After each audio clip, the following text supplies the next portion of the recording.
ici à Abidjan, 3 projets de loi de ratification ont été adoptés en commission des affaires générales et institutionnelles hier. Ces textes, en substance, établissent une incompatibilité entre la fonction de sénateur et celle de gouverneur de district autonome.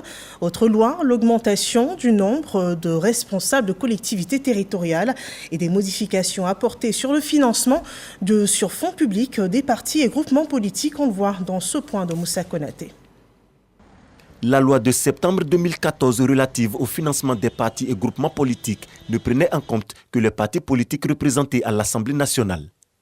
Avec l'avènement du Sénat, cette loi connaît donc une modification par ordonnance. L'ordonnance portant modification des articles 3, 4, 5, 6, 7 et 20 de la loi numéro 2004-494 du 10 septembre 2004 relative au financement sur fonds publics des partis et groupements politiques permettra aux partis et groupements politiques ainsi qu'aux groupes parlementaires au Sénat de bénéficier d'un financement sur fonds publics.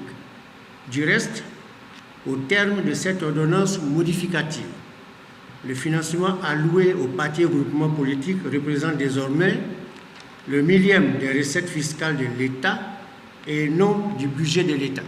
Le texte est adopté par les députés, ainsi que le projet de loi de ratification de l'ordonnance modifiant la loi de décembre 2012 portant organisation des collectivités territoriales. Ce projet de loi prévoit une hausse du nombre des vice-présidents des régions, des adjoints au maire, des conseillers municipaux et régionaux.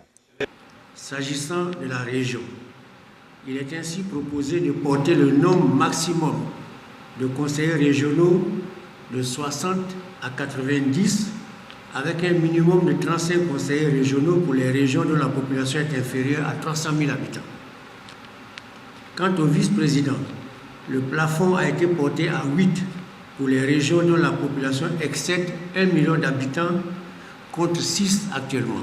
Relativement à la commune, le nombre maximum de conseillers municipaux passera de 50 à 75, avec un minimum de 28 conseillers pour les communes dont la population est inférieure à 10 000 habitants.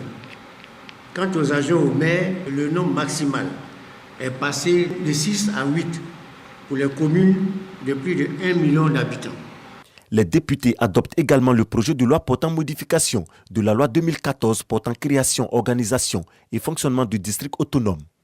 Le texte précise que la fonction des sénateurs, tout comme celle de président d'institution, membre du gouvernement, député, maire, président du conseil d'administration et directeur général de société publique est incompatible avec le statut de gouverneur du district autonome.